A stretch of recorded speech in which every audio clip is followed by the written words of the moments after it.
does. Okay. Same for me, yeah. Same access. I'm still having problems uploading, trying to upload my assignments to Canvas. I probably need to use a different, try using a different browser, but let's see. Yeah, sometimes the browser affects Canvas. I know it works well on Chrome and Firefox. If you don't have the latest Windows Explorer, if you don't have the latest Explorer, you will get trouble. It will start sticking. So that's something to look at. Okay, so today we're doing resemblance arguments.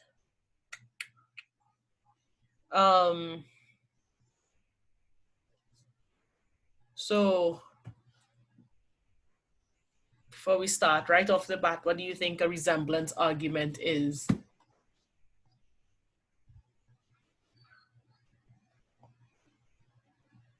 No, just by the name alone, resemblance.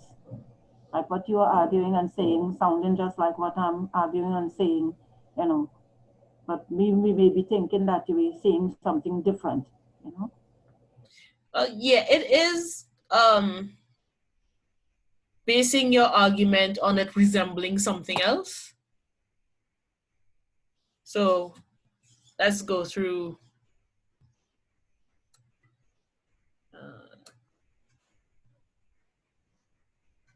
and hopefully, right?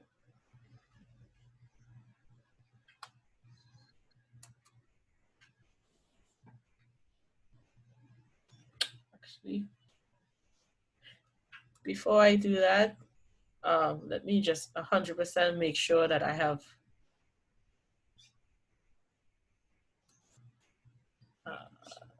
cleared off all the music. Oh no, I just closed the whole thing. That's not what I meant at all. I had it queued up so well.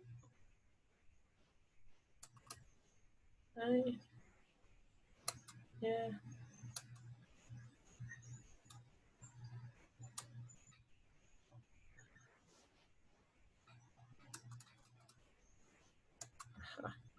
I see you hiding.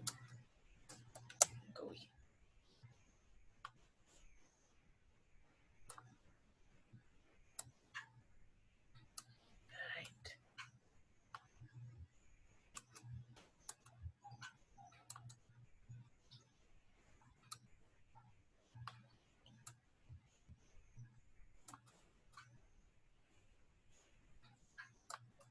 Right. Okay, so resemblance arguments. And yes, resemblance is the big clue. I'm not sure if my teachers are here, but if you are familiar with expository modes, you might remember compare and contrast. If that sounds familiar. This is a specific type of comparison or contrasting. So we are developing an argument where our topic is being compared to something else. So we're looking at the resemblance, whether or not it resembles something else.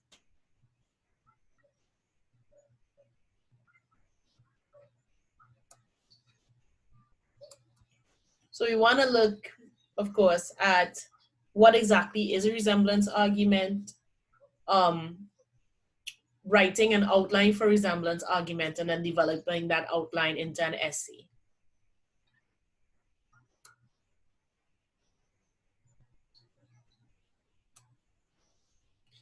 So we can do a resemblance argument in two ways. There's the analogy argument. And I hope I'm not offending anybody. If anybody know anybody personally, the man just do a major bit of philanthropy, donating equipment to students. So this is nothing personal. This is just pulling topics out of the air, right? Just that's my disclaimer. So there's the analogy, and then there's the precedent, right? So these are two different ways of comparing, or building an argument by comparing or contrasting. So obviously in the analogy, we are comparing two subjects to show their similarities or to show how they differ. In the precedent, we are comparing two phenomenon. We're comparing our current phenomenon with something that happened in the past that would have set a precedent, right? The second one sounds a bit more legal. You would have heard of it in any of those court shows, any court drama you watch. Precedent would have come up some way or somehow. And that is the basic premise, right? So analogy or precedent.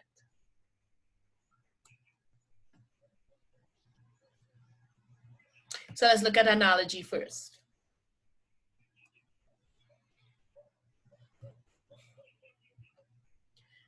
Now, when we're writing an argument, there are two variations of an analogy that we can use. The undeveloped analogy and the extended analogy. And we'll explain that further. Ooh, go back.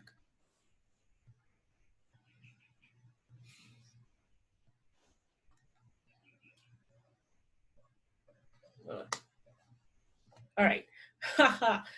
The undeveloped analogy. So how many people have heard the term analogy before? You like to explain what analogy means? Give it a whirl.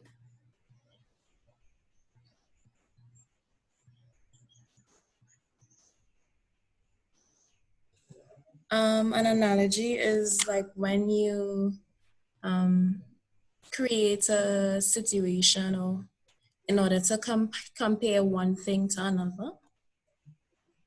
Yes. So it is, it can be based on, in reality, it could be made up to a certain extent.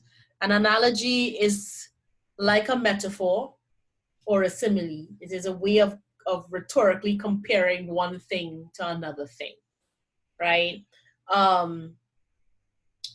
It is similar to an extended metaphor. So it's a full-fledged image, and all the items of that full-fledged image help us understand something that we're talking about, right? So, for example, I don't know if and this is a very quick and undeveloped analogy. If anyone ever saw Bend It Like Beckham, which is a lovely movie, and I recommend you watch it because it's nice and lighthearted, and who doesn't need a lighthearted movie in times like this? There's a scene where, because her sister's getting married, so they're picking out their saris, and the seamstress says, I have ways to make your little mosquito bites look like juicy, juicy mangoes. That's an analogy, right? It's an undeveloped or very short analogy. The idea here is that mangoes are luscious, juicy, round, full. So without having to say, I can make your breasts look bigger, rounder, etc., etc., I'm comparing your breasts to mangoes. So all the traits we know about mangoes, you imagine on the young girl's breasts, for the young girl's breasts. So it's an undeveloped analogy because you won't really base your entire argument on that, right? It is shorter, and it is shorter and works in a limited capacity, right? As opposed to an extended analogy where you can point by point use the traits of the metaphor, for lack of a better word, to explain your topic, right? So if we say,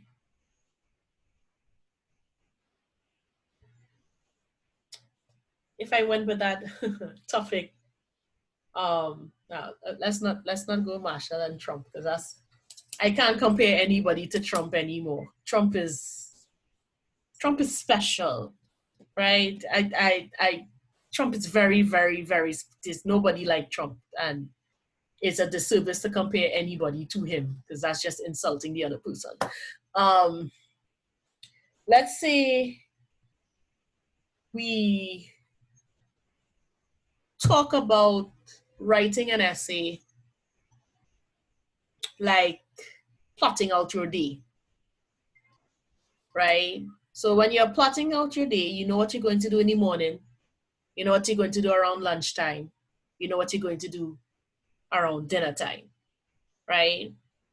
So knowing what I'm going to do in the morning is like knowing what I'm going to write in my introduction.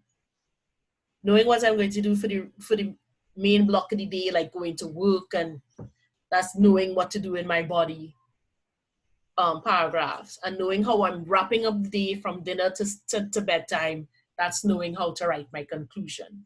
So it's an extended analogy in that I can take that metaphor and I can extend it for the entire essay. So each element of the thing I'm using, the metaphor I'm using, I can build for you to see how this works like that. For example, I remember writing an essay on narrative, specifically the narrative in A Mercy by Toni Morrison. And I use the analogy of tectonic movement, seismic shifts, to suggest a complete disruption from one narrative to the next. And I use it for the entire essay to show how the narratives she created in that book were completely different to narratives that came before. And so there was this big tectonic shift, there was this seismic earthquake movement in the narrative. And it helped me then to explain how fundamentally different the text was. So, because people understand what, well, that's banking on people understanding what tectonic plates are and how they move and how they shift, how they create new land. And so it becomes easier to follow something as abstract as narrative by using something as concrete as tectonic plates and seismic shifts, things we actually feel under our feet, right? And so an extended analogy in that sense, in building your argument that way, take something that might be abstract and gives it something concrete, or something that we do not know, your audience might not know a lot about, but they might know a lot about something else that's kind of similar. And I could use that extended analogy to help them understand this new point that I'm making. So you build your argument that way. So, for example, if you want to make an argument that a steel band is like a well-oiled army. It's a well disciplined, you know, it's disciplined, it operates in units. So, you know, you have your base pans, they will operate as a unit, your second pans operate as a unit. And the command structures is very similar to the army. So you have captains, you have section leaders, and so on and so on. So that's very similar to having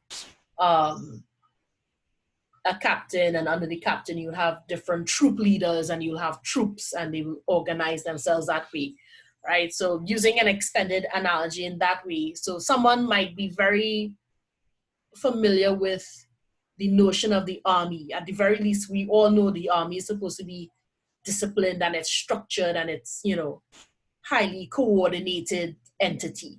So if you use that analogy to explain a pan side, they mightn't think of a pan side that way, but because you're using that analogy, they start to see the structure in the pan side and they start to think of it in a more organized way. And then the fact that sailor mass and pan is so intricately linked begins to make so much more sense, right? Side fact, both Spoiler in Wars of Long Ago and Lord Invader in a song I just discovered called Steel Band War elevate the Pan Man into that realm of structured warfare. With Spoiler in Wars of Long Ago, the Pan Man is like Napoleon, and in Steel Band War, the Pan Man is like the modern war general. So they had in Steel Band War, they have grenades and rocket launchers and planes and all these things associated with modern warfare and technology. So it's very interesting that this idea of the military in the Pan been around for a very long time, since the inception of Pan, actually. So those are the two kinds of analogies. I can have an undeveloped analogy, and that might appear within the body of my paragraph. I might have different analogies within each paragraph. And then I might do an extended analogy where the entire thing is based on that analogous comparison. The problem or the danger with using analogies, either undeveloped or extended, is that if the metaphor you're using has elements that would undermine your argument, you cannot really get rid of those associations. So you have to be very careful in the analogy you're using, right? So obviously, if I am writing an argument on Pan and I'm comparing it to the military, what's the first negative thing that's going to pop up?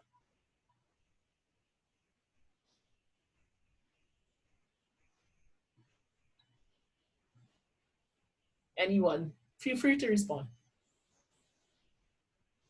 What's the first thing you think of when you hear military?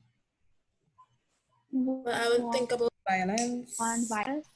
Yeah, so you would think about violence. So if my argument is trying to show that the steel band is organized and disciplined and, you know, this well-oiled machine, do I really want you thinking of violence and fighting? So the danger in comparing it to the army is that you're going to think violence, fighting, invasion, a lot of the negative things we associate with armies, right? And so the danger in an extended analogy is that you might attach to your topic negative perceptions based on what you're comparing it to, right? My joke was, and I got my students used to laugh at this because apparently it reveals my mango privilege, right? Long ago, I came up with this insult: if don't ever smile if someone says you're like a rose mango, right? Because rose mangoes are pretty and tasteless, right? So if someone says you're like a rose mango, cuff them because they're saying you're pretty but you're tasteless. There's no guarantee that you will have good taste. And so that's an example of an analogy going in a wrong direction, right? I had I know a family friend tried to compliment me by saying I look like Nikki from Young and the Restless. And I was so insulted and they didn't know why.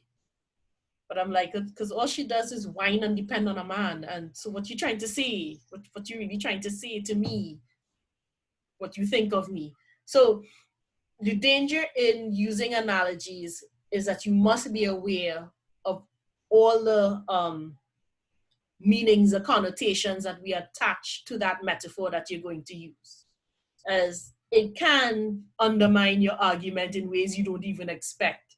And just imagine you're doing a public presentation of this argument, and someone comes up with, so what you're really saying? You're saying Panside is like to fight and invade people? And it's like, no, that's not what I'm saying. I was just trying to show you how organized and detailed they are. But if I'm saying army, that's really the main function of an army, is to invade, you know, to protect and invade. So I have to know what's coming along with those analogies, right? The second thing,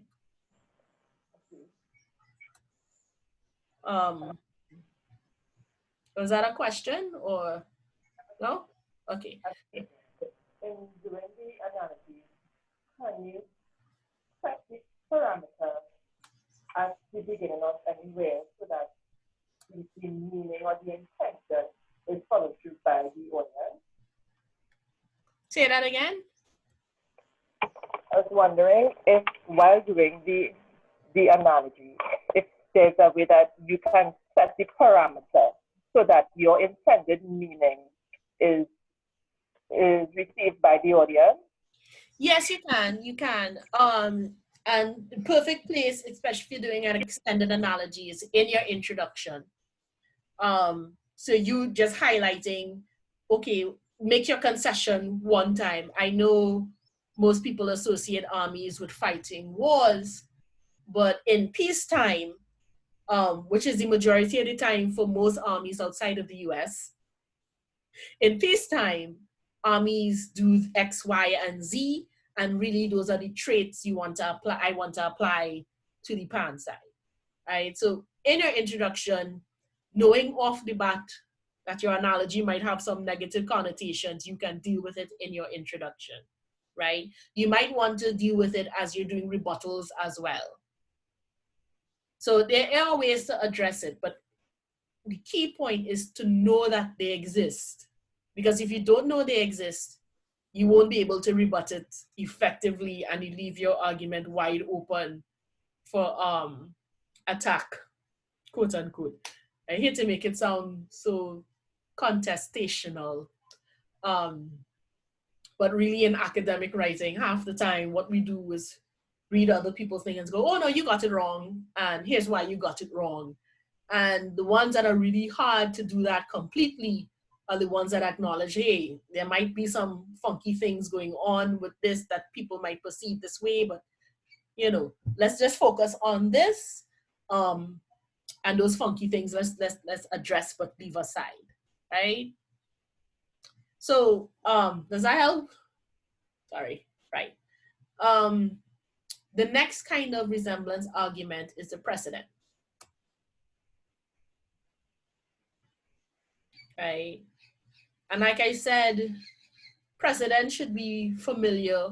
If you've ever watched a court show at any time, someone will talk about precedent and then they go to a law book and they look for old cases, right? And that's pretty much what a precedent is.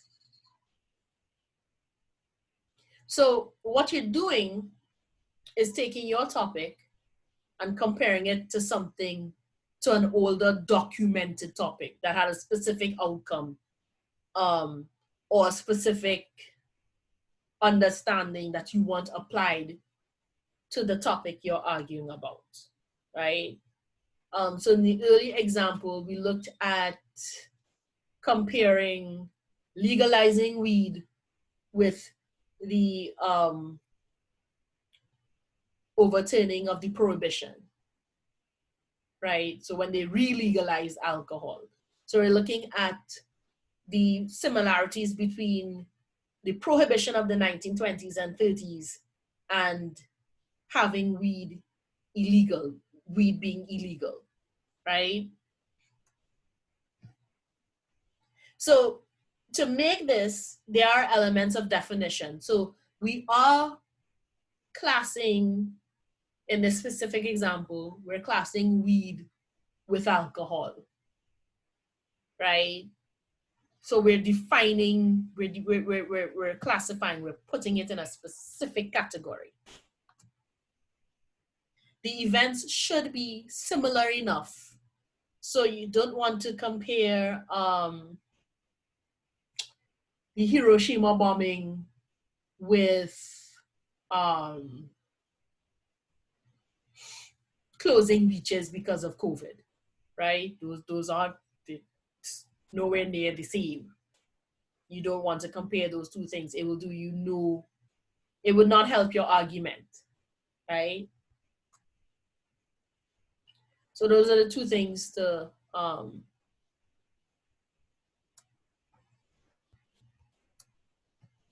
be aware of. I knew I did it, right? So just to reiterate, wait, was that enough explanation for precedent, or you all need more? I need a little clarity. Okay. A little more clarity, thanks. Right, so with precedent, I am looking for something that happened in the past that can help me explain why we should deal with this the same way now, right? So the most recent scandal outside our shores, if in 2016 you refused to appoint a new Chief Justice, member of the Supreme Court, because it was an election year, why are you rushing to appoint someone to the Supreme Court in an election year 4 years later, right? That's disregarding the precedent that you set, right? If we could have mass in May because of a polio outbreak, why are we canceling mass completely, right? And not considering postponing it to after the vaccine, or when we get numbers down, or something else, canceling it outright. There is precedent for postponing it. It does not have to be Lent. It is actually not a Lenten festival. It just happened to fall that time because that's the time we got free. But so there's precedent in the past that I can build arguments on. I can argue that rather than cancel Carnival outright, we should postpone it to another time, based on, of course, public health and safety. But if by April 2021 we have a handle on this thing, we've got now numbers down, we've increased our testing, we're very sure about our levels of COVID in the population at large, and we say, you know what, we could actually have a carnival in July based on this information, then we should have carnival in July. There's nothing really going on in July anyway, right? There's precedent for delaying carnival because of a health issue. In 1972, it was a polio outbreak, according to Kitchener.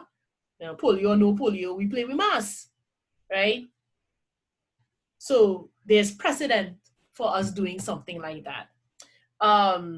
There's precedent for, I like to talk about Brian London's Calypso from, I think it's 2016. Partly because that was the ugliest guitar I've ever seen. And that's why it's stuck in my mind. So I don't know if you remember, I think it was 2016 in the semis in Calypso Fiesta. And he sang a lament. And it was just him and a guitar. And the commentator said it was not Calypso because it wasn't fast enough. And then I had a fit because it was like, you never heard Roy and Lyons Where's the Peace, which is a lament. with just him and guitar? How about the beginning of 1990, which is clearly a lament with just a guitar? So you've never heard these examples before? Because there's precedent in our calypso history that could safely say that's a calypso, right? And so by pulling on something that happened earlier, that's something people would be familiar with, they've understood it, it's been documented in history, then aligning your topic with that, say it's similar to this, so we should do the same kind of things, right? Allows you to explore a new topic, a controversial topic, by relying on earlier decisions that were made, right? So if we look at the example in this class, legalizing weed is like ending prohibition. So we all know the benefits of ending prohibition, or at least it's very easy to find the benefits of ending prohibition, right? We all know what prohibition caused, like the rise in illegal crime, the birth of the mafia in the US, right? American incursion into Cuba, and setting up casinos and rumming and all these things. Rum running, that's hard to see fast, right? We know all these things happened. That was prohibition in the 1920s, ended in 1929. We can look at the things that happened there and we can compare it to the situation with weed now. Now we've taken the step, when I first came up with this, the idea of decriminalizing it was not on the table, right? But so we've taken one step, we've decriminalized it, but in terms of the damages that were created by having this prohibition, is the same as when they outlawed alcohol in the States. It's the same proliferation of crime because it becomes illegal and people want it anyway, right? So the crime and the violence goes along with it. The inability to regulate it, because that was something else that happened in Prohibition. Everyone made gin in a bathtub or in a still in the back somewhere and it exploded. It caused all kinds of, you couldn't guarantee that it was safe to drink. You could not guarantee it because you could not regulate it because it was not legal. So we have that with weed. We do not regulate weed. And when your parents tell you about the weed they smoked, it's not the same as the weed now. The weed now is concentrated, has been bred for certain things, and is the gateway drug because they lace it with other things. Again, you would be able to regulate that if it was 100% legal. And in terms of the revenue, you lost because it was not legal and you were not taxing it. So these are three things we could compare from prohibition and what the results of ending prohibition was, and what the possible results of ending, of legalizing weed would be based on that precedent. So we're looking at something that happened in the past that aligns with what we want to talk about, and using that as an example, we could then make our case for what we want to talk about, right? The caveats, and I mentioned this a little before, if you don't use your analogy correctly, your argument actually becomes quite fragile, and there's the danger that the analogy overshadows what you're actually trying to argue, right? So the reactions, and that's why be very careful in choosing the metaphor that you want to use, because the reactions could be something you do not intend. A classic example, I attended a meeting, and in making his argument, the person compared the group to a diseased body. And when you have a diseased body, you cut out things to make yourself better. Unfortunately, for this analogy, you were talking to a group of people facing termination. So in this analogy, the organization is the body, the people getting fired are the things to cut out. The disease that's killing the organization. You're not going to get support making that kind of analogy, right? Now, you understand what he's trying to say. He's trying to say, you know, to preserve the health of everyone in the organization, there's some cutbacks we need to make. But what you're actually saying is that you people are diseases and we need to get rid of you, right? So be very careful when you're picking your analogies. Because, yes, that was, he didn't understand why the entire crowd booed him at that point, but we all caught on that you were calling us cancers. Nobody wants to be called a cancer unless you're talking about my astrological sign, right? So that is vital. With the precedent, what you need to look out for is people who might never have agreed with the decision that was reached in that precedent in the first place, who thinks it was a bad idea, who might point out all the negative things that happened based on that decision and then align it to your topic, right? So just as, for example, with the ending of prohibition and making alcohol legal, everybody started drinking again. Though the truth is, people drank during prohibition, they just did it under the table. But the idea that everyone could go in a bar and drink, so that was a negative, that might be seen as a negative, right? So you hear this a lot. The argument is that if you legalize weed, then anyone will just go and smoke it. You suddenly get more people using weed. I'm like, no, cigarettes are legal, but people just don't go and smoke cigarettes because cigarettes are available. You smoke cigarettes because you want to smoke a cigarette. You drink a beer because you want to drink a beer, right? It's not just because a beer is on the shelf that somebody's like, you know what, I need to drink a beer because look at their beer on the shelf. That's not how your brain works, right? Now, if you're in a crowd that's smoking and they introduce you to smoking, that can happen whether it's legal or illegal. So that really has no bearing on the precedent or on the case I'm arguing now, right? So to sum up before we look at organizing, resemblance arguments are like a persuasive compare and contrast. I am comparing my topic with either a metaphor that I could extend for the entire paper, so that's an extended analogy, or I'm using those kind of metaphorical analogy comparisons in each paragraph. The idea is that people know the analogy, what you're comparing your topic to, so they know that metaphor, they understand it, they understand what goes along with it, they have certain expectations. And so you can use that familiarity to persuade them about the less familiar thing that you're trying to argue.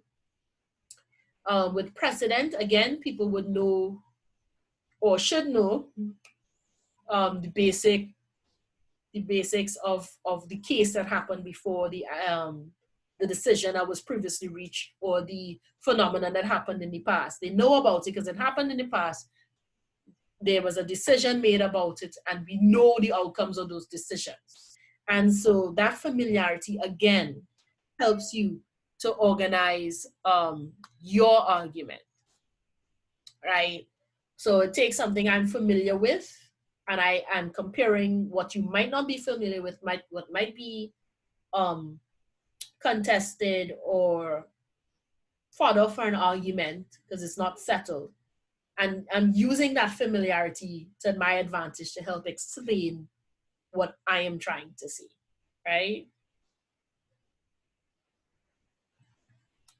So in terms of organizing,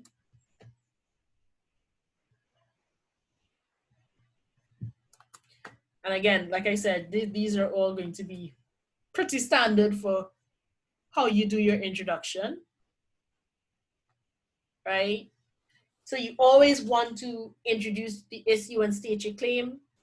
You always want to state the problem or the purpose of the study, state the significance of your study or your topic, outline the background to the problem, and then state your claim and thesis in full. State your thesis in full.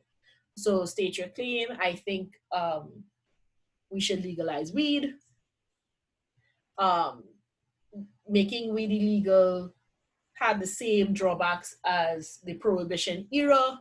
However, as we learned with Prohibition, legalizing alcohol had tremendous benefits for state and individual, and it will be the same with legalizing weed. The issue though is that you know the real reason weed is illegal internationally, right? Does anyone know?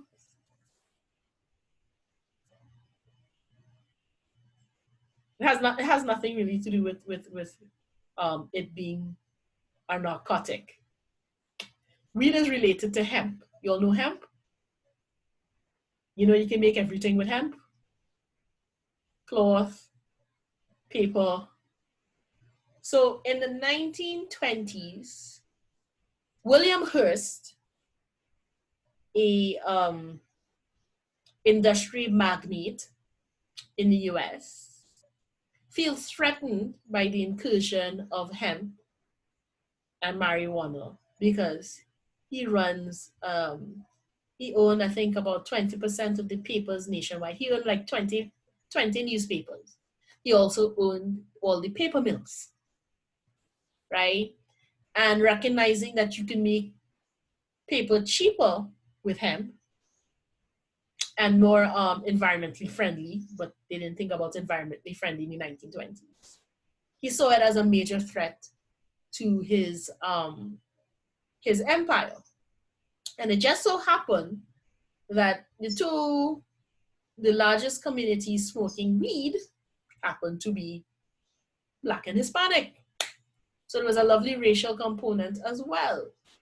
So it did two things. It ultimately protected his empire from any kind of competition through hemp manufacturing. And it helped him ostracize two groups of people in society. So it made making it illegal saleable. And he lobbied the government to make weed illegal. The US was the first country to make weed illegal, arguing that, protecting the morality and the safety of our youth and blah, blah, blah, blah, blah, blah, blah, when really it was to protect my paper company from competition from a cheaper source. And, added benefit of being able to terrorize brown and Black people and keep them in place, right? It spread from the US because before the 1920s, weed was legal. They even sold it as candy, right? So there was more in the mortar than the pestle. And so just like Prohibition using a moral argument to ban alcohol, right? Hearst used a moral argument to ban his competition, really hemp. And because marijuana is related to hemp, marijuana got banned.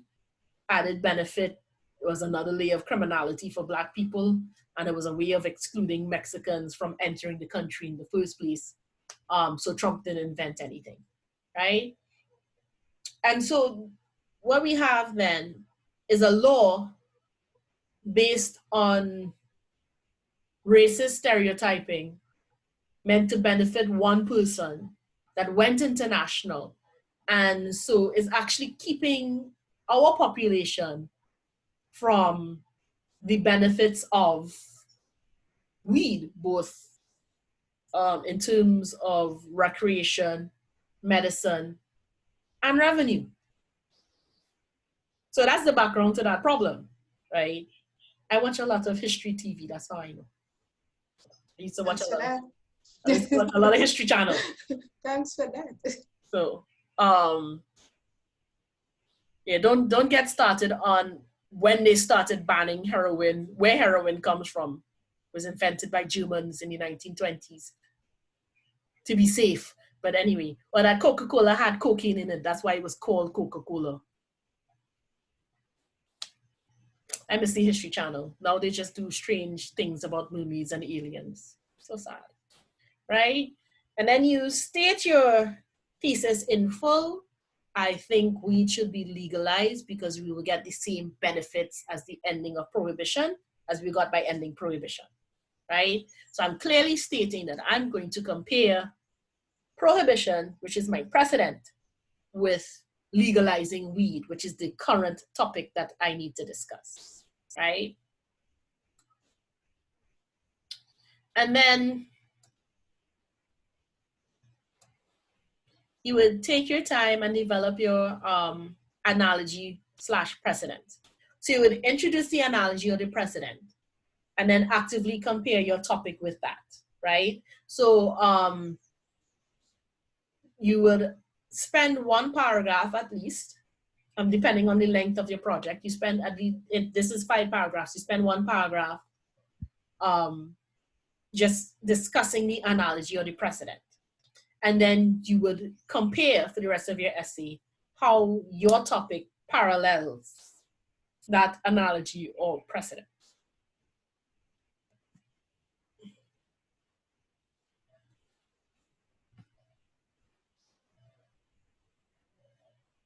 Right? So you want to make sure that your reader understands. No bones, no implying, no hinting. Make it very explicit how you can take the attributes of your analogy or precedent and apply it to the topic you're talking about, right? So you would have language like, just as with prohibition and these ending prohibition and the economic benefits that came up afterwards. If we legalize weed, we will see economic growth. I had a whole argument about, weed being the recession buster that we need. This was before COVID, because weed tourism is not going to happen for a while, but it would be a thing. People go to Amsterdam to smoke weed in cafes by a canal. Imagine doing it on a beach. All legal. Or going down Arapita Avenue on a Friday evening and you go into a cafe and you pick your selections and you have a time. Right? And then that would also boost, new dimension, because that would boost private taxi services. So you would have people who are dedicated to providing taxi service for people who went out and had a nice time in a cafe, get home safe. All kind of businesses spring up, but I digress. That would be my budget pitch too. Legalize weed, see what happens. You have them people on the hill suddenly come into your economy. Let them pay tax. Taxi smokers, because you know they will pay tax. So, but I digress. This is being filmed, it will go out in public. For the record, I do not partake, which makes me sound very shady right now and sounds like I have a bowl hidden somewhere in this room. But no, I do not partake. I just find it very interesting that it's a large resource. People boast about it, that it's the best quality in the Caribbean. And other islands are pulling ahead of us in terms of making, exporting medical grade marijuana, teas, soaps, all kind of thing, right? And I think it's something we could take on and mash up the place with, but that's just me, right?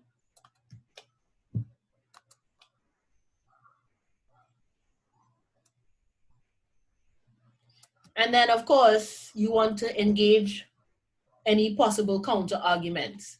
And again, I can't stress enough how important it is to know all the things associated with the analogy you're using, all the things associated with the precedent that you're using, including people who would be anti-analogy, anti-comparison, because then they would automatically be opposition for the topic that you're discussing.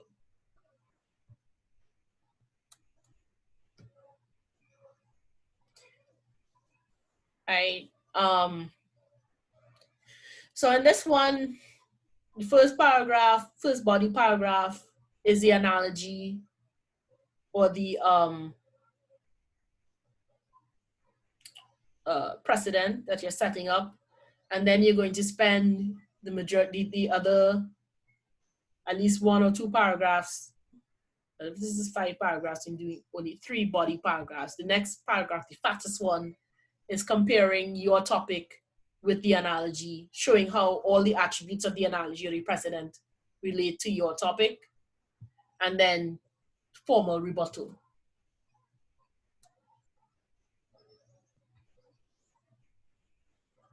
And of course, for your conclusion,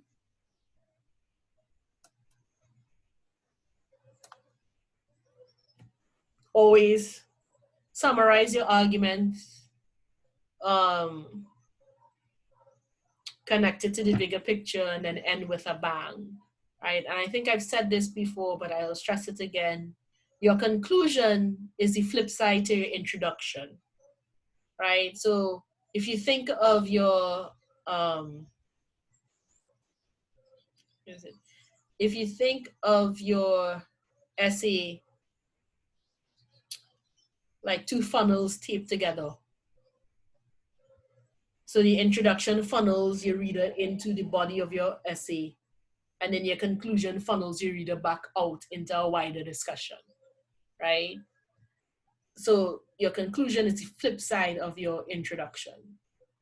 So you go and then it's a narrow focus for the body, and then you let people back out into a wider discussion. Right?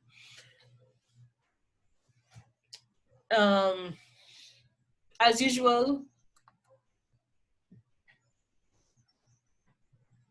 the assignment is to write an outline. You're free to use any topic of your choice, and it will be due next week, right? Any questions?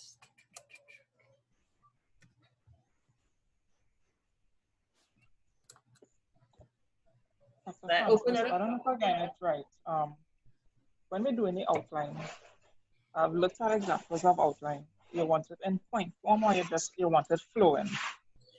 In point form. So the outline is not an essay. The outline is the skeleton. Here I'm about to use an analogy, folks. Right? So your essay is a body, right? Body is flesh and bones. The outline of the bones. So you'll be padding the outline with full-fledged sentences, right? To make your essay. So what happens is that your outline is what you will hang the entire essay on, is the internal frame. Anybody should be able to pick up your essay and, your outline, and craft a credible essay from it, right? They might not do it with your style or your finesse, but they will have a basic understanding of how the essay is supposed to be organized and what the essay is actually arguing, right? So, do not plot out the introduction. Do not plot out the conclusion. I do not need to see the introduction or the conclusion in your outline. Your outline starts with your thesis statement, right? And based on your thesis statement, you will get 3 topic sentences. So that will be paragraph I, paragraph I, paragraph I, right? You will then break down each paragraph into the 2 to 3 sub-points that support that topic sentence, right? So if we're looking at this argument, if you're looking at the precedent argument, for example, my thesis is legalizing weed will have the same benefits as ending prohibition, right? My first topic sentence would be, when prohibition ended, we saw the government gain the ability to control the trade, regulate the actual product, and generate revenue, right? And so that would be my first paragraph, right? So legalizing, ending prohibition gave the government access to both control and financial gain. And then in my paragraph, I would look at how we got control of trade, control of the product, and control and access to economic gain, right? So those are the three things that happened after ending prohibition. Then I will take my next paragraph. And so just like prohibition, if we legalize weed, we will gain control of trade and product. And then I will outline in that paragraph how we get control of trade and product. And then in my last part, my third paragraph would be, we would also gain control, or we will also reap the economic benefits like they did from prohibition. And then that third paragraph would say, you know, we would legitimize an entire a black market industry. We'll bring it into the fold so we can get taxes from them. We can tax users because now they can go in a shop and buy it. So they at least paying VAT. And since we have both, well, because we're talking prohibition, we have alcohol taxes, we have tobacco taxes that you pay on top of your regular price. You can do that with weed too. So government making money hand over fist. You have to pay for license. All that, we generating funds for the government. And three, we can create an entirely new industry called weed tourism. Again, maximizing profit by legalizing weed, right? Now, in each paragraph, I could then very quickly address and rebut opposition, right? So in the first paragraph, talking about ending prohibition and how it we gain control and access and blah, blah, blah, blah. I was like, this is not to say that there weren't negative effects, like it didn't end alcoholism, but prohibition did not end alcoholism either. It just drove it on the ground. People hid it because it was illegal. And it didn't eradicate the mafia, but by the end of prohibition, we had such a well-established illegal machinery that they just switched to selling other illegal things, right? And so, yeah. So let's just look at the benefits, because keeping prohibition would not have stopped the mafia from eventually going into cocaine and heroin, because those are lucrative. They were also illegal. And once you establish how you could run rum, running everything else is easy, right? So prohibition or no prohibition, that would not have changed the outcome of the mafia growing and excelling at illegal activities, right? In terms of weed, is not to say you would never 100% eradicate the black market trade, because there are people who steal cigarettes from Whitco and sell them on the side. There are people who make bay rum and sell that, though bay rum illegal. So yeah, we know these things happen, but what it is the majority of the citizens, the majority of the producers are legal, are controllable, and you have less people to crack down on. And the third opposition, in terms of revenue, it goes to the same thing. Yes, there might be an illegal trade, but the majority of people would welcome the idea that I could be a legitimate businessman. I pay my license, I make my money, I contribute, fix my roads, kind of thing, right? So for each paragraph, I can deal with the opposition in that paragraph. And then I would conclude by saying that legalizing weed would positively impact how we control the actual product, how we control the sale of the product, and it will help us generate money. And right now, as we are facing a recession, because globally the demand for oil is dropping as more people turn to green energy, this is our new green economy. Weed. Done. Right? So with your I should really have written that out on a whiteboard, but with your outline, right, you're only really plotting the 3 paragraphs. And in this case, you can take your first paragraph and outline and describe what the precedent or the analogy is. And you could use the other 2 body paragraphs to show how your topic resembles the analogy or precedent, right? I find this hilarious. I'm talking with my hands and no one can see because I'm talking with my hands off the screen, but I need to talk with my hands. So does that help with the outline? Yes, it does, Tom. And I apologize again. I realized the outline example I had for this week was actually the older, the one for definitional argument.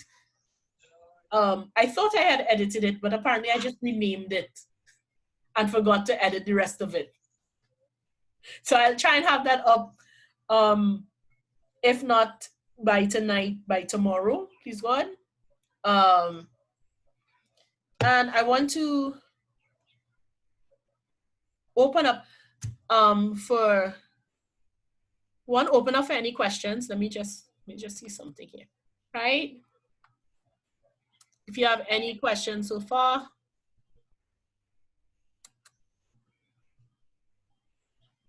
No? You're trying to give me a swelled head? Make me think that I was actually explaining everything so well, no one needs to ask me any questions. I think this topic was fluid for me. I hope I could interpret it in the writing. But I think this one was a little more fluid for me than the others. So okay. I'm good. Right. Let me just make sure. Did we ever go through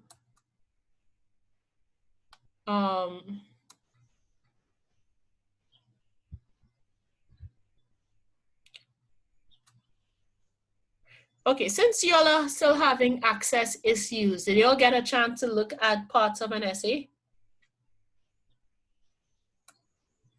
I did.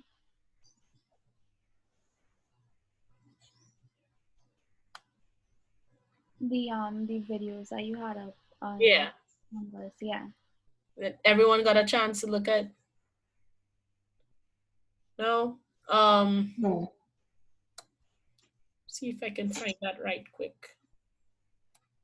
I think I know where to find that.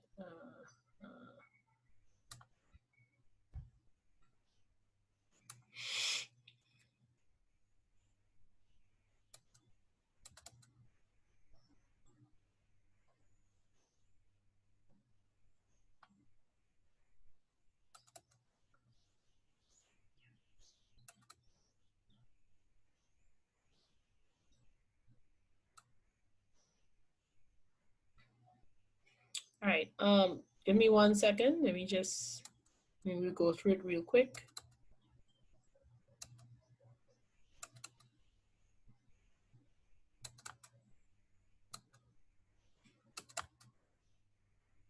Right.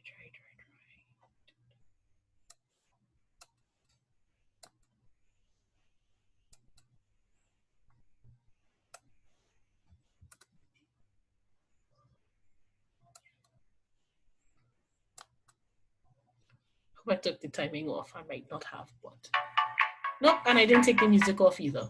Haha. 1 second. Right. Again, like I said that before, I like music with everything, so I put music on all my slides. And if people don't like the music, they can just mute it. So I'm also not taking out the animation. I'm letting it run.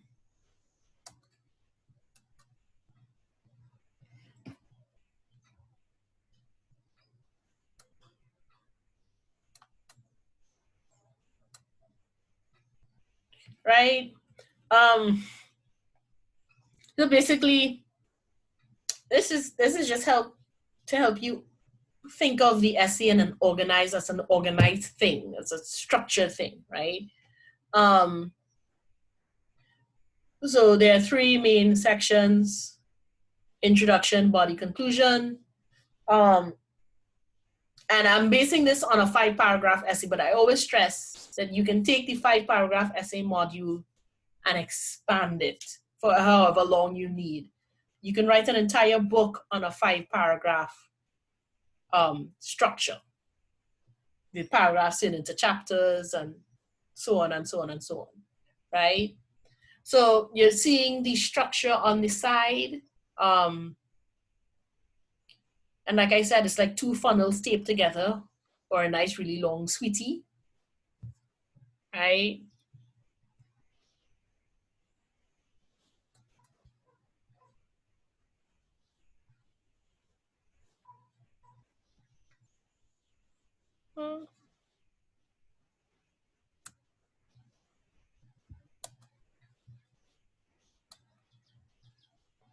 And with the introduction,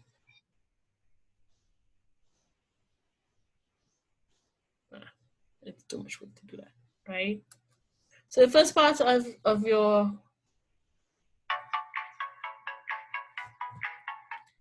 that's what I'm here for.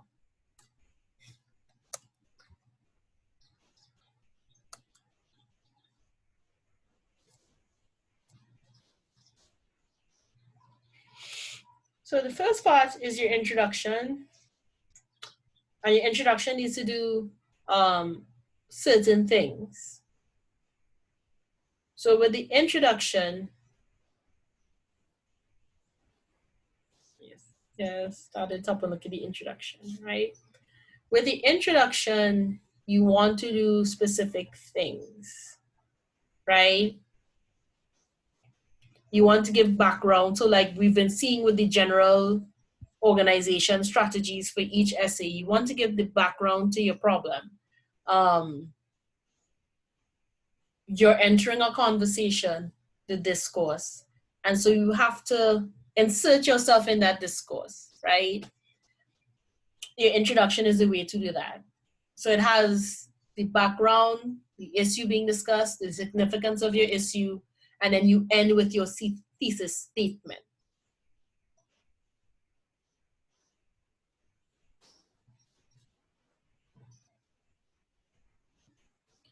Right?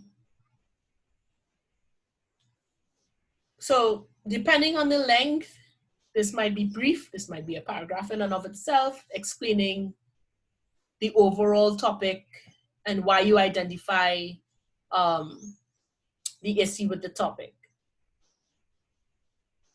right? So you're pulling from the larger discourse. This is the topic. This is why I have an issue with the topic. So as you see with the example, if we're looking at dancehall, the issue really is the effect of dancehall on male-female relationships. So the entire topic or the entire category is dancehall as a music. We want to look at how it affects male-female relationships by stating the significance. Why is it significant? Because a lot of people, and I actually had some students, I pulled this from some students who wrote on dancehall, in their research paper, talking about people blaming dancehall for the deterioration of romantic relationships, right? So it's very significant that we address that topic. And you want to show in your thesis statement how you're going to address the topic,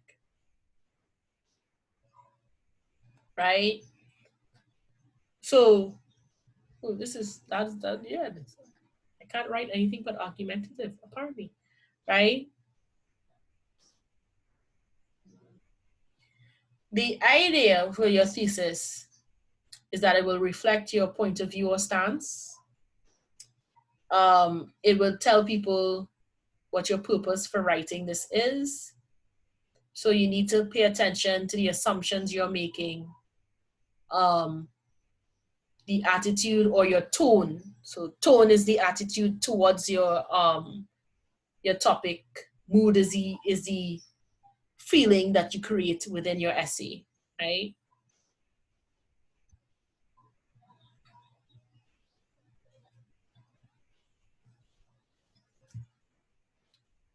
Right. So, as you can see, the majority of your introduction is your point of view or your stance. Because this is argumentative, especially, your point of view or your stance is very important. This is what you think of the topic. It will shape how you are addressing the issue, right? So if you, to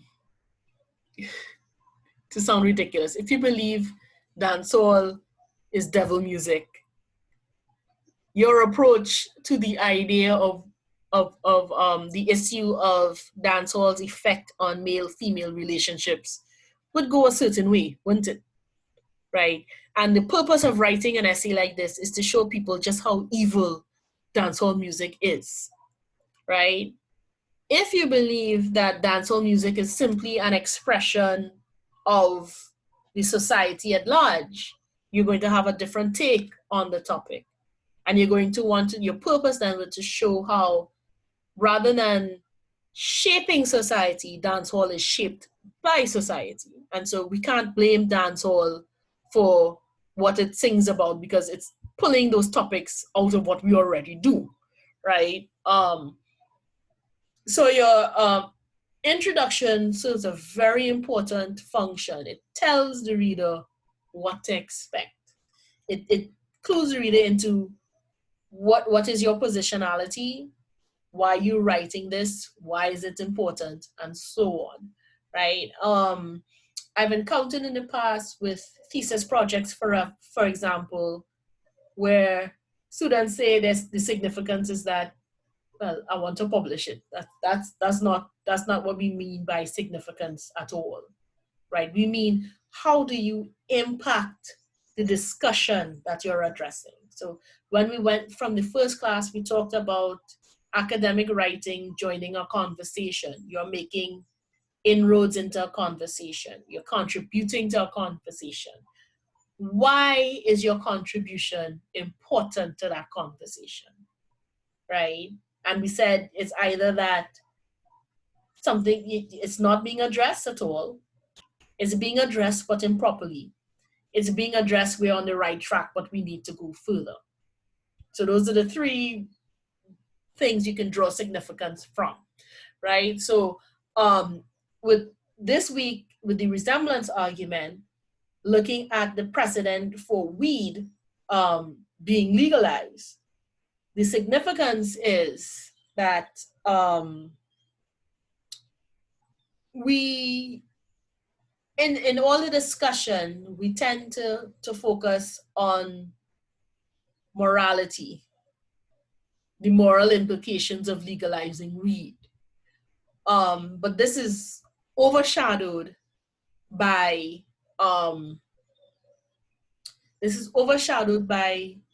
the legal and economic benefits that we gain by legalizing weed, right? It is time to re-examine like we did in the past with prohibition, it is time to examine this moral argument against weed and keeping weed illegal, right? And as I told you, part of that moral argument is based on commerce, not morality anyway. Commerce and racism, let's be frank, right? And so the significance of an argument like that, twofold. One, it's really not a moral argument, and I think we've been getting it wrong. So that's me addressing the discourse on weed. Two, and this goes to the warrants or assumptions being made. We don't really want to maintain laws that are inherently biased, that are based on bias. If we are creating a equal, egalitarian society, we cannot maintain laws that reinforce racist stereotypes, right? That's an assumption that people would agree with that, right? And so if we look at the background of why weed was illegal, right? Now, granted, the legal component for prohibition had a bit to do with, well, they tied it up with domestic abuse. And they claimed that when the husband came home drunk, he was more likely to beat his wife. Now, I find this very ironic because nowhere else in the 20s, 30s, 40s, 50s, arguably up to today, maybe started changing in the 80s when, the 70s, I should say, when the women's rights movement really kicked off. But there were no other major arguments against domestic abuse. They blamed it all on alcohol, which was very convenient, right? As for, just have, oh, okay, two more. There's the, that, close, no, okay.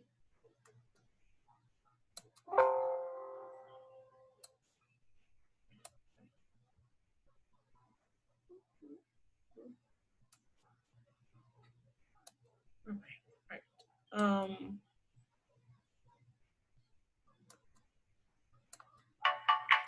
Away.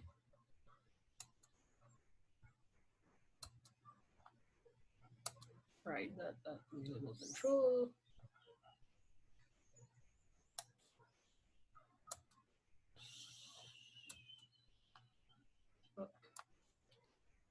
Just trying to do this as quickly as possible. Wasn't 100% in the plan, so I just shifted some stuff here, right? In terms of the body, that narrow aspect of your essay goes without saying it's the longest section of your essay, and it should be tightly focused. Oh, you transitioning anyway. Fine, that way. I can't stress this enough. Organization depends on your, each paragraph explaining a single idea, right? So you have 3 ideas embedded in your, going a lot faster than I thought. It has 3 ideas embedded in your thesis statement, right? Like I've stressed before, you can either state the 3 reasons. Your enthymeme could either be split in 3, or it could be a summary of all of the entire argument, one major reason. So for example, like I said with the precedent argument, right? I summed it up completely. I said, legalizing weed will have the same benefits as the ending of prohibition, right? I didn't bother to spell out what the 3 benefits are, I will spell that out in each paragraph. Or I could have said, legalizing weed will have the same economic and legal benefits as ending prohibition. Right, so I kind of hint at the 3 topics that I'm going to address in each paragraph. Then from that, I will pull 1 topic each for the paragraph. So I am going to write everything about prohibition in 1 paragraph. I'm going to write everything about legal benefits in 1 paragraph. And I'm going to write everything about economic benefits in 1 paragraph. So I am not going to then talk about, you know, legal benefits and talk about economic benefits in the same paragraph.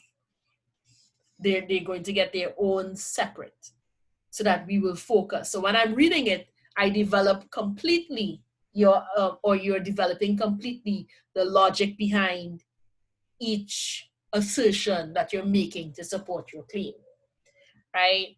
So the body has to be tight. Don't go straying. If you're using analogies, make sure the analogies relate as closely as possible to the specific topic of that paragraph, right? Now, I don't really want to make this overly complicated, but you could also think of, I'll call it an extended metaphor. Apart from actively comparing your topic to an analogy, to a specific, or using a specific analogy, you can also, and this is purely for style, right? So if we were writing a resemblance argument based on precedent, legalizing weed, ending prohibition, I might be very cocky and use mixing a drink as my extended metaphor, right? Or having a drink as my extended metaphor, which is rhetorically just shoring up the idea, the comparison between ending prohibition and legalizing weed. Because I will be reminding my reader of what it's like to have a nice cocktail at the end of the day while they're reading my paper, right? And so I'm saying this to stress that we can use analogy overtly to compare one to the next, and covertly in actually the language we employ. And especially for an extended analogy, much like an extended metaphor in Calypso, the associated images with that extended metaphor become the images you use throughout your essay, right? So the associated images with that analogy, if I'm talking about living your senior life is like living sunset, it's like a sunset, then my entire language will relate to sunset. So I might rely on colors, the colors of a sunset. I might rely on the dropping of a temperature and how that feels. So I'll actually be using language associated with the analogy as I'm constructing my argument, right? That is in terms of a style, not necessarily the logical structure. This is a way of employing what we call pathos, an appeal to emotion, without being heavy-fisted and heavy-handed with it, right? Because I'm actually appealing to a memory, a pleasant association while I'm making my argument, right? That second part is harder to teach. I could only suggest it. It takes practice, building on what you've read, seen, experienced, and how you could attach that to what you are arguing, right? Like I said, with the example of, in my own writing, of using tectonic plates to talk about emerging narratives, I used all the language associated with those kind of seismic shifts. So, you know, when you have an escarpment, which is when one plate shoves another plate up, and that's a type of mountain, so you get an escarpment and it's sudden. Or you have that rubbing of plates together, so you get that earthquake, and it shakes everything out of place and the ground might crack, but what emerges out of that, and so on and so on and so on. So I'm actually not just comparing emerging narratives to these large shifts. I'm also using the language so that you actually feel the large shifts as we talk about the narrative. So that's a stylistic thing. And we will talk more about style. I think that is module 3 or 4, if I'm not mistaken. No, not 4. I think it's 5. Some module somewhere. I don't remember now at the moment, right? But particularly pathos, logos, and ethos, which are the bread and butter of any argumentative writing, right? We looked at body, and the last one is conclusion. And I say this now, I have a pet peeve. I have a pet peeve with conclusions. And that's when people introduce new things in their conclusion. Right?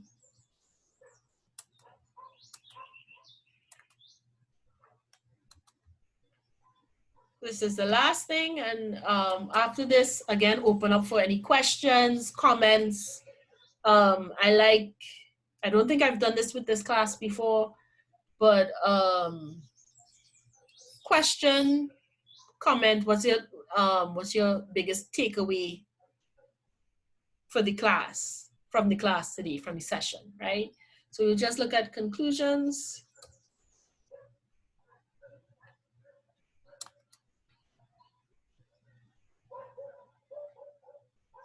And all these parts of your essay serve vital functions, so none of them are throwaways. I know younger, when it came to the conclusion, I was just like, oh, whatever.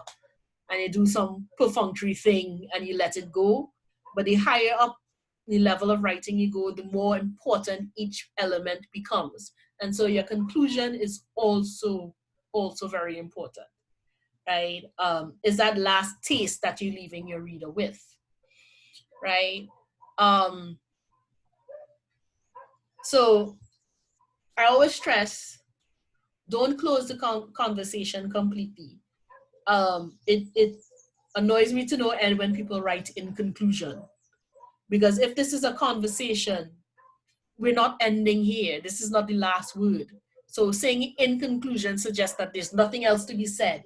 And once someone comes up with a different strategy from you, your entire argument falls out of favor. It's thrown out the window, right? So this is the opposite of your introduction. It mirrors your introduction. So where you end with the thesis in the introduction, you start with the thesis in your conclusion. And you can restate it in different words. It can be maybe 1 or 2 sentences where you flesh it out and you combine thesis and topic sentences. You restate why this is significant.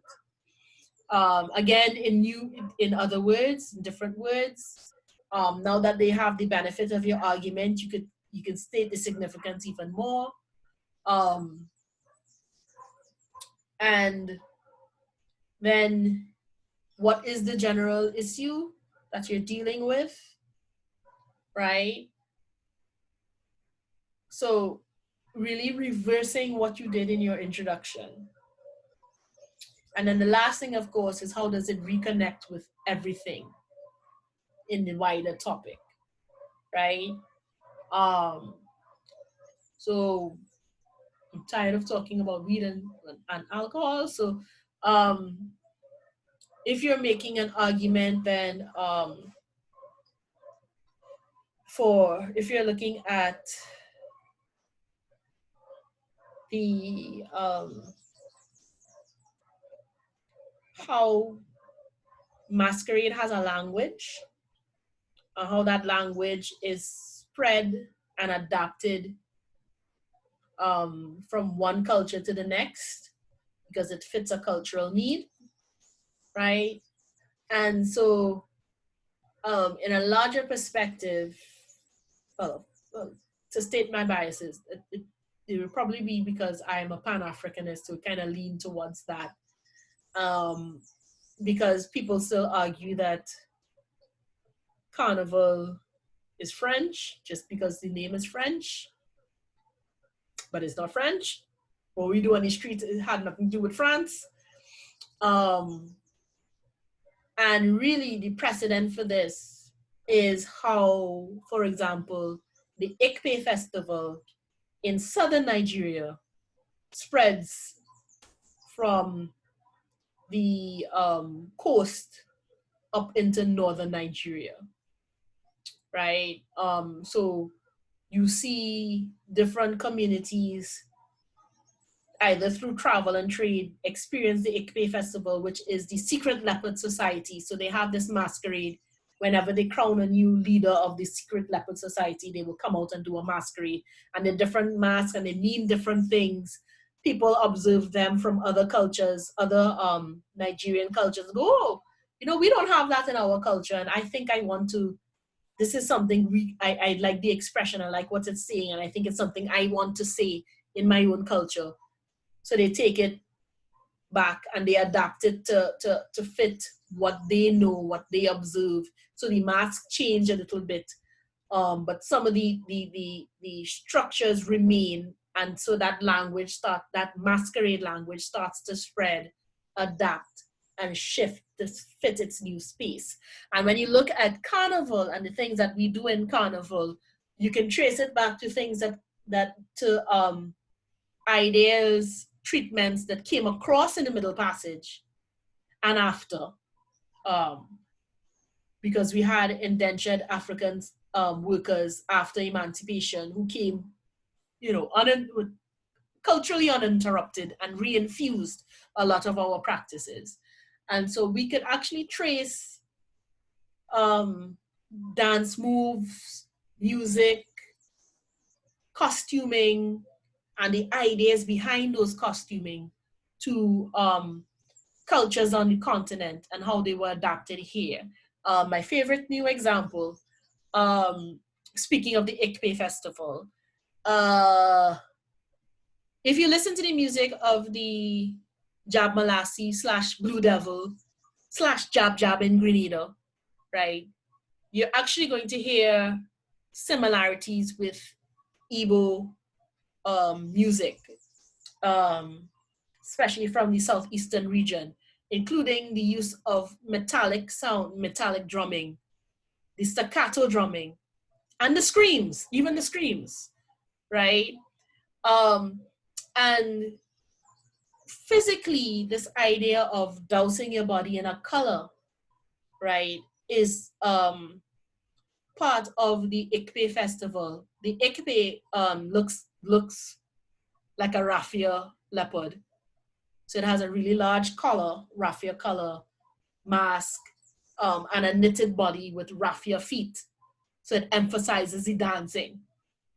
And they are accompanied by painted attendants who are half human, half masquerade. And because they're half human, half masquerade, they command a certain level of respect and intimidation. They can intimidate because they are not fully human. They're halfway in between. And so their actions, their intimidation, the fact that they walk and they guard and guide the Ekpe masquerade is very similar to the Jab Malasi and how the Jab Malasi used to function in the Devil Band, or how they still function now, where you see the lesser jabs holding the main jab Malassi with the wings and the horn, and they have a rope or they chain it. So it's a very similar idea coming through. And this idea of painting, releasing you from corporeal limitations, to put it that way, right? So it travels from South Nigeria, around the Benin region, down there, where the Benin Kingdom used to be, and comes across with the Rada peoples, who also came from southern Nigeria, Benini area, same drumming, same practices, and established itself out of Laventille as Job Malassi. But there's a precedent then for tracing these masquerade traditions from one culture to the next. That's been established by already. And so there's something we can do. And even in the microcosm of Trinidad, we can trace how the sailor pants, the sailor outfit, translates into Kiddies Carnival in different iterations. You might just see the bell pants, might just see the backpack, right? But you start to see, when you look for it, you see these elements of sailor mask being reinvented. Or Minchell does it a lot. Minchell, one of his earlier designs, the hummingbird, he said he studied how they do bat and how they do dance bat wings. And he adapted that and made bird wings, right? So we can actually trace the masquerade language coming forward. And there's an article, I think I put it, if I didn't, I think it's in the masquerade folder in our little article library, tracing how you can trace the Ekpe festival going from the coast, southern coast of Nigeria, going up north. So I think for me, it's mind-blowing, because we have, if we don't call it French, we think that Carnival came from nowhere and just suddenly appeared, and that's not true, and there's nothing wrong with it not being true. Doesn't mean we're less creative. It doesn't mean it's not ours. It is ours, but it didn't come from nothing. It came from something, right? I'm done with my rant. I think I did, conclusion. So that's the importance of your introduction, your body, and your conclusion. They do separate things in your essay. It's good to understand the function of each, so that you don't end up putting, for example, random background information in the body of your essay, when it would be better in your introduction, right? So knowing how the different parts of the essay really function. And I know I stress it a lot, because we are not, I think not even up to undergrad, we're not really taught essay writing scientifically. We are taught, just express yourself and go forth. And it's very hard to craft a very good argument if you just express yourself. The best example I can to throw in one last dig, or may he recover, because I wish COVID on nobody. But if you want to listen to why you should structure an argument, listen to Donald Trump talk, right? That's to me the best argument for why you should structure your argument, because you would sound crazy otherwise. And that's kind of what ends up happening with him, right? So what I want to do now, since I've overshot my hour and a half by 20 minutes, right? I want to close off. And for those of you who've had, well, I see Rachel is having some connectivity issues. So I just want to stress, for those of you who've been in and out, if you've been in and out, don't worry. As I say, all our classes are recorded and they're posted at the end of each unit, right? I think some of you had trouble finding the recordings. but they are up. They are the end of each unit. So after the Zoom link, the next link would be the recorded class, right? So you can review the recorded class. So I want to round off by going around the room and asking if you have a question or if you want to make a comment, what is your major takeaway from the session today, right? So I'm going to start in my top left-hand corner with Ms. Hendrickson. Of course, this is my second session, and I must say you used the correct word there in saying scientific, because in writing, I was always taught, your opening sentence, your introduction must be something that would capture the reader or the listener's attention, and sometimes I'm told I'm too flowery, if I should say that. I was told that already. So, and I know it is like introduction, body, conclusion, but the way now in which you are tutoring us, is really looking at it in a more in-depth way, putting the analogies, precedents, and I'm like, okay, that's all I've been saying, like, all right, and I know it's going to come together eventually, but it's really looking at it in a whole different perspective, and this is really what is going to attract me and draw me as a writer, because when we write our calypsos, we have been taught from, Professor, Pretender, Rose, all the elders. Body, it starts with the head, it must have a head, and then your body, and it must have a conclusion. And we were always taught, if you cannot sell your calypso in your first verse, stop and rethink. If you mustn't go on with the audience looking at you like, what she really singing about, what she talking about. And by the time you reach the third verse, or you just drop the whole thing in the third verse and they say, oh, is that she meant? It mustn't be like that. So thank you so much, for that bit of enlightenment as we go along. Thank you. Marie? Yeah. What I appreciate about this form of argument is that it allows people to view a topic from a perspective outside of, I guess, their biases, in a sense, because, you're making reference to something that may exist outside the realm of your current environment. And in doing so, I think you have more of an opportunity to break through, people's preconceived notions and, what they may think, what they may be inclined to believe.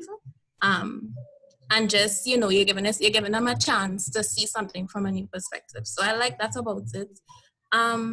Also, what stood out to me was to be careful what analogy you choose, because I know personally, like, my sensitivities are very different from other people. So what people might find offensive, I may not. Like, for example, a time a friend was telling me about someone of her friend who was named Dale. And I was trying to name my dog. So I told her that sounds like a nice name for my dog.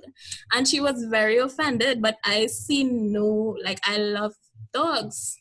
I think dogs are wonderful. So I don't see the problem with what I said, but that was offensive to her. So that was important to me. And also, maintaining focus, because I tend to like to see the interconnectedness between everything. So sometimes when I write and express myself, I will draw analogies from all over the place. So that was an important note for me, to maintain a certain focus so that people could follow along with what I'm trying to bring across. Thank you. Annette?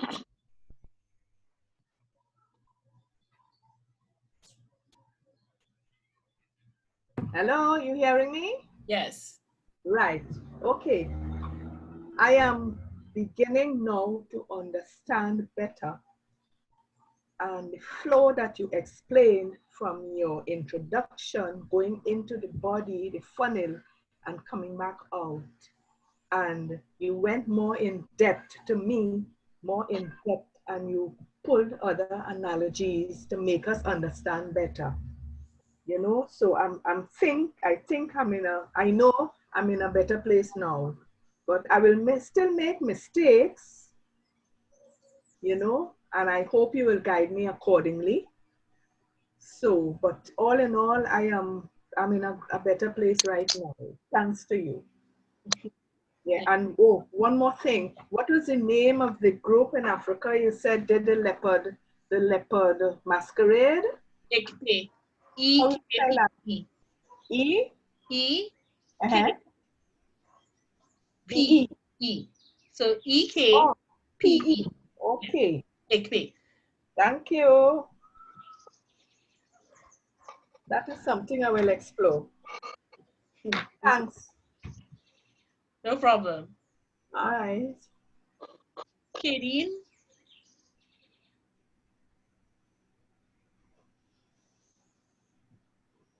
Hi, good evening again. I got to class late when you were explaining the resemblance, so I have to do some reading on that. But the precedent, I think it's an interesting method. I think when you're using it, you should be able to be clear in stating your claim or your thesis, because there is the possibility of ambiguity, and you don't want that, as well as you don't want to hide behind someone else's work or someone else's claim, because that's how I see it. That because you're referring to someone else's or something else, that the writer could kind of want to hide behind it. So I interpret it as you have to be able to be very definitive in what you're saying or what you want to say, and bear in mind that you're only using that as a reference, as a point of reference. And you could also seek originality in terms of, I think Marie mentioned it, in seeking another perspective from what was drawn on before, what you were using before. So it's an opportunity. Yes, they're using it as an example or a point of reference, however, but you could also use it to state your own or express your own original thoughts on the topic. Yeah, so the entire argument, the whole premise of the argument is that this actually resembles something that happened before. And usually when we're making this resemblance argument, people don't make that association on their own, and you are forcing them to make that association. So the opportunity, there's not really much opportunity to hide behind someone else's work, because you are calling attention to, hey, so you see that thing that happened last year, it's kind of like what's happening now. And so we should treat it the same as what we did last year. And most people probably would not have seen that resemblance at all. And so what you're bringing to the fore as the author is, hey, these two things actually look pretty much alike and they should be treated similarly, right? So for example, the one I'm overly passionate about is treating our indigenous is not 100% the right word, because technically we're not indigenous, we're native, but are splitting hairs. So treating our native or our Trinidadian derived art forms as high art. We don't, right?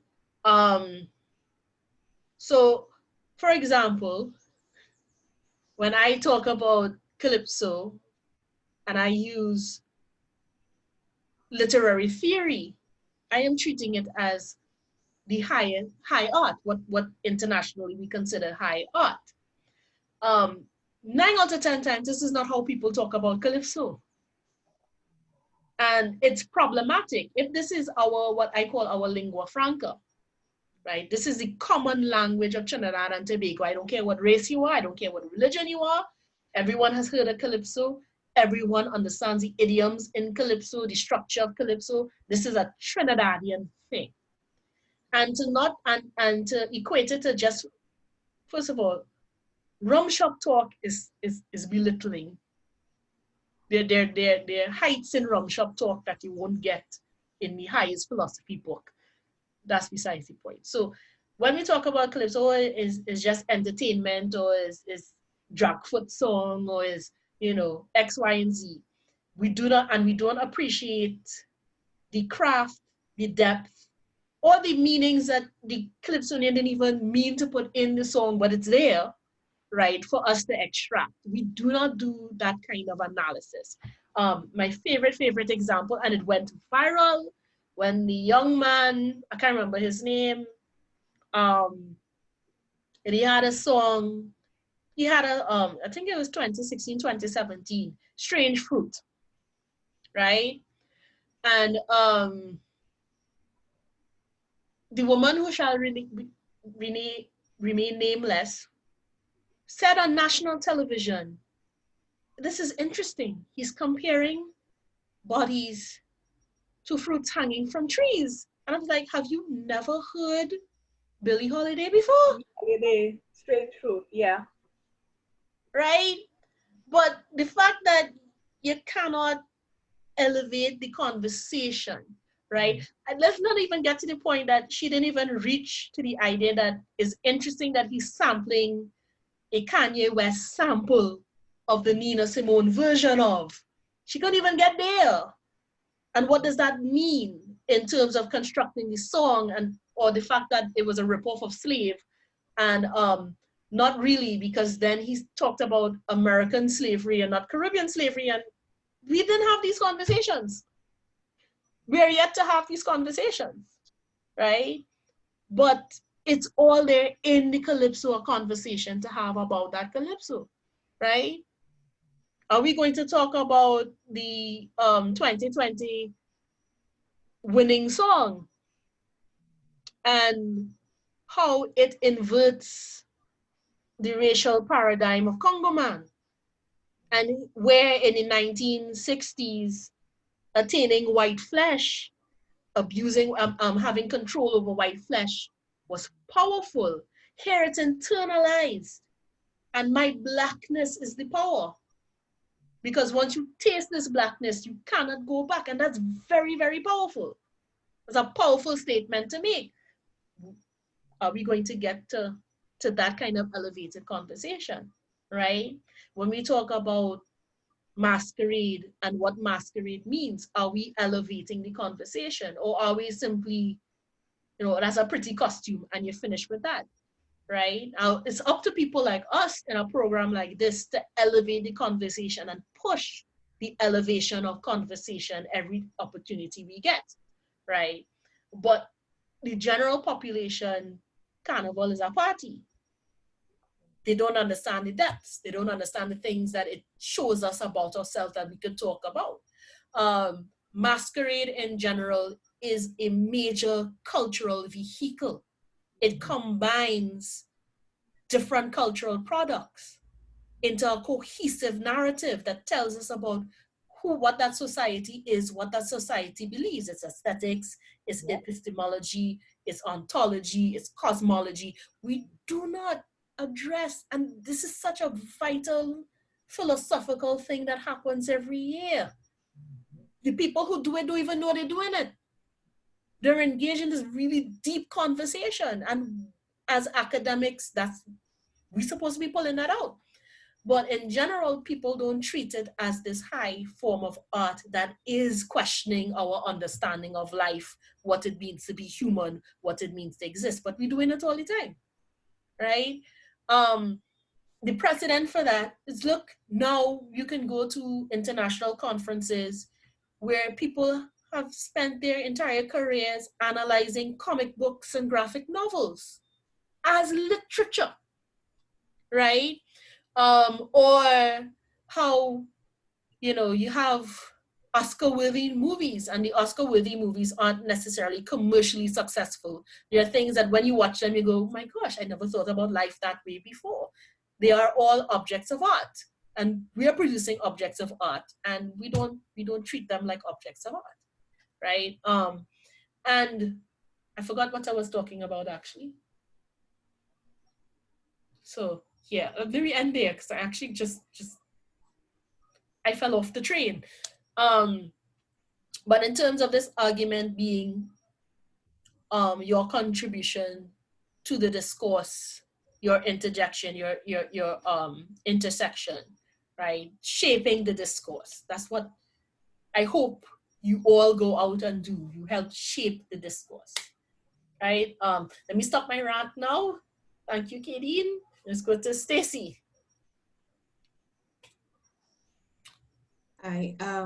What I'm really looking forward to with regard to this specific topic is exploring the different analogies and working it into my essays or into the outline. And to push the conversation, practicing to push the conversation as it relates to culture, because I tend to shy away from things that I'm not certain about. But because this class begs for your indulgence, I hope that I can step up and really get involved in conversations, and elevate my level of conversation. I'm really enjoying the class. So this specific topic really pushes or piques my interest. Okay, thank you. Jesse? Yes, please. Yeah, I especially like the structure. You hearing me? Yes. What, Ms. Francis? Yes. I like the structure. While you were talking, it took me back to a teacher I had in Form 1. And I remember her teaching us English, and she used that kind of way. I always wondered why she still talks like that, although she's very old. She talks about, she used to talk about how to eat a poem. And she always used to cross-reference it to something, either a mango or some other kind of fruit. And she keeps talking about how the detailing is supposed to be contained in each area in order to arrive at what you eventually write. And in Tobago, because we use so much of folkloric and traditional characters and festivals and other activities to mark our historical background and how we have come as a people is instrumental for me, because it would work well for work, and I see it as helping me in a lot of ways in presenting other stuff as well, because when it's so contained. So I especially like this class. I'm happy I was able to be in on it and early too. So I thank you, and I would endeavor to see how I can apply it in other areas as well. I really like it. Thank you so much. Thank you. I was worried, I was worried about what it was going to be and, what it really means, because I have been to universities where we've never done academic writing at any level, and I've been there twice. So it was really, something I didn't know what to expect, but I'm happy, and I take it going forward. Thank you. Thank you. Very well. Rachel?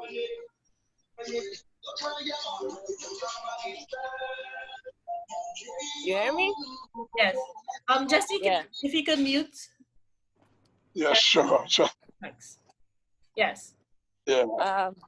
The major thing I drew from the two types, president and analogy. I think president would probably be easier to write, since you have some point of reference to draw from, and probably depending on how much work or research or even discussion there's been on the topic in question, you would have multiple points of reference that you could easily draw from. It wouldn't require as much creativity, I think, that the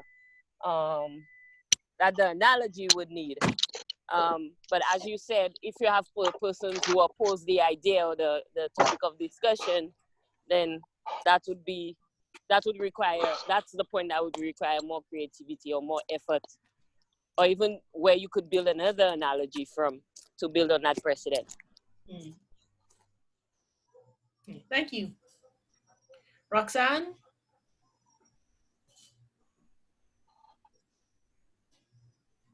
Hi. For me, I've never heard of resemblance argument, so it was new for me.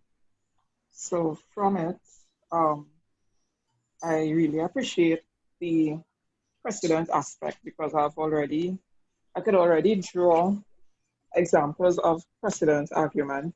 Example, COVID-19 and 1918 epidemic. So for me, I could see precedent working out for me. Also, the different analogies that you used, they cleared up whatever I didn't know, because honestly, I never heard about resemblance. So it was really enlightening. This afternoon was really enlightening for me. That's also, just on a side note, by the time I'm finished this master's, I think I will either really hate white people or just have a better understanding of everything. Sorry.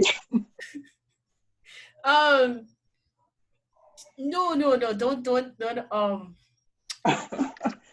I'm kidding. But you know what I mean. Yeah, and I know. You're not going to like the history course at all. Yeah, that one's kind of rough to get through. And to be friendly with everybody. But there's a thin line between militant and out and out hate. And I don't mind militant. I push militant because I'm militant myself. Born in the tail end of the Black Power movement, 1979. So, you know, they're kind of in my blood. But they can't help it. If you think of,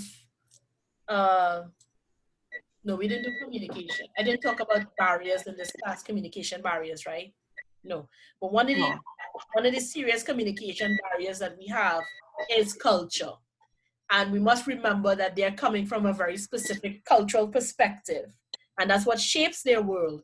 And that's what will shape their interactions with the world, right? And so I use that helps me mitigate any negative feelings that, right? But yeah, it's a lot to take in. Think of it what you will, that there's a study that suggests that having Neanderthal genes makes you more susceptible to COVID. People in Africa and Asia don't have Neanderthal genes. Take whatever you will from that, right? I just dropped that there. Right? Thank you. You're welcome. Traveen? Thanks very much. Hi, evening. For a very long time, I've always had a struggle with what we term academic writing. I find it very clinical. You know, you do the research and you have to be so hard and fast in what you can write, how you can write, because the institutions require it to be not as free in terms of your expression. But the manner in which you were speaking about using an analogy and applying the analogy and for it to go from the introduction all the way through. The manner in which you spoke about it kind of inspired me in terms of then there's some way that you can interject your creativity in this in a way that, you know, it wouldn't seem as clinical to me as I would have viewed academic writing before. You know, so that spoke to me more than anything else in terms of how you were expressing, how we were able to write. and the use of the analogy is what, kind of jumps up at. Yeah. Thank you. I would suggest reading some Rolea if you want to see academic writing in a very creative, just a pleasure to read, actually, the way he even turns a phrase as he's developing an idea. You would forget that it's not dry, it's not, and so there's a balance that we can strike between being very, very clinical. And I know a lot of people find that, well, you're not supposed to use the I, and you're not supposed to get personal in the end, and that is really for appeals to logic, because if it comes from such a personal space, then it's harder for a reader to apply it to themselves, right? The reader does not apply it to himself or herself, and so you already build up a resistance. So that's usually why we say don't rely on personal language, right? Suggest a bias, it suggests that this is an insular thing, why is it important to me? But at the same time, the language you use allows for creativity. So it doesn't have to be, I dissected the frog today and I found its spleen, right? You could be more descriptive. Not that I really want to describe dissecting a frog per se, that's disgusting, but if you pick 5 oranges, you can make a quart of juice. You can spruce that up, right? And so striking that balance comes with practice, but first, before you can be creative, you have to make sure that your structure is in place, so that even as you're waxing poetic, you don't lose the message, right? Tanika.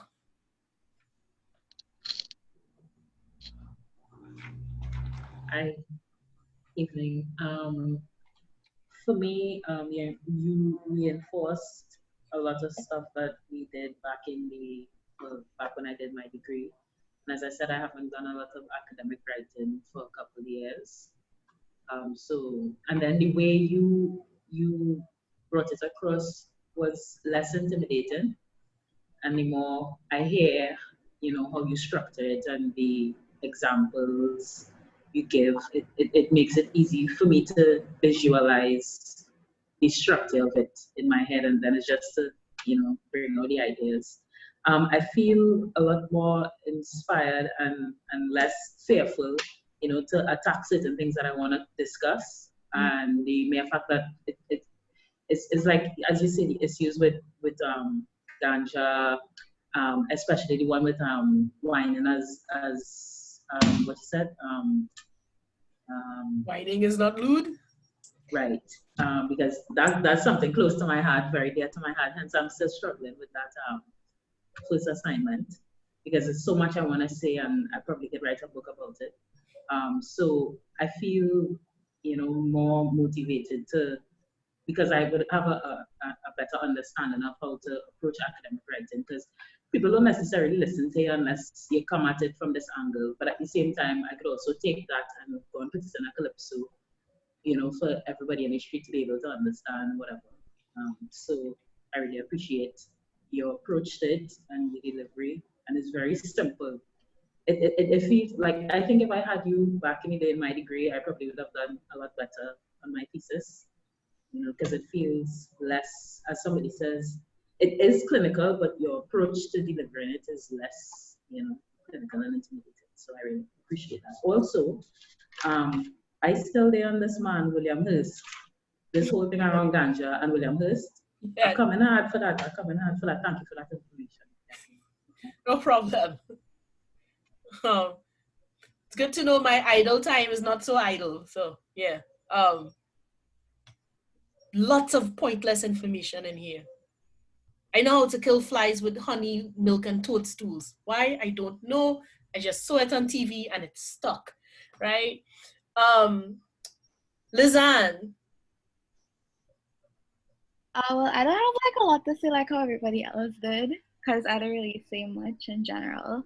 But I feel like, I don't know why, I feel like today's topic was easier to follow than the others. I don't know why. I guess it's probably the examples that you use were a little more different.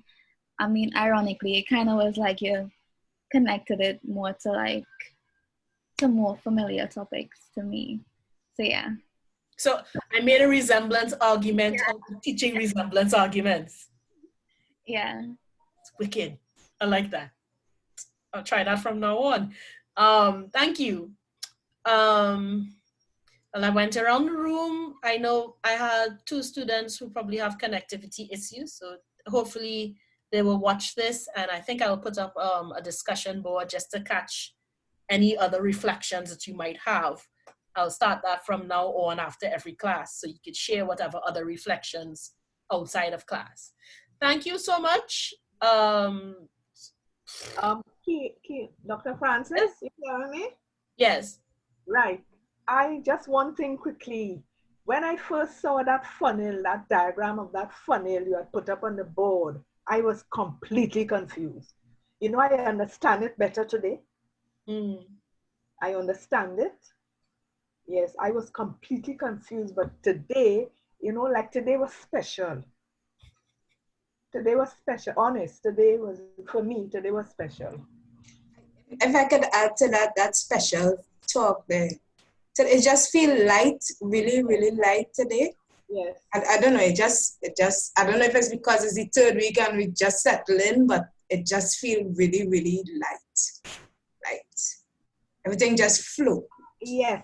And Dr. Francis, I wonder if she heard me. She heard me? Yes. Right. Today's Oya there, winds of transformation and change. Channeling today. We are channeling today. Is it channeling today? Yes. That's good. That's good. That's good. Today's Oya for Oya. Yes. Good. Nice to know that the conduits are still open. I try. Yes. So this brings us to the end of this week. I will try and post this as soon as it processes so that I don't forget. I'll also put up a discussion, so if in case there are any other reflections you need to share, or for the students who could not sit in on class because of connectivity issues, they will have an opportunity to share as well. One other housekeeping thing, I am going to turn on the peer review option for all the assignments. The idea here is that you can help each other, and by helping each other, you will help yourselves. So if you notice issues with other people's organization, you'll go back and look at your own work and go, hey, I do the same thing, or I do it in a slightly different way. So this is also a learning opportunity for you, okay? So those are the 2 housekeeping things. I will see you next week, please God, when we will be, true, I thought I was going to remember what it was, but no, it just went bye-bye. After resemblance, I think it's ethical evaluation, yes. Is it ethics? Evaluation and ethical arguments, yes. Yes. Fun. Right, so I will see you all next week. Thank you. Welcome. Thank you. Have a good night. Bye. Thanks. Okay. Thank you. Bye. Good evening, everybody. Bye, everyone. Bye. Bye.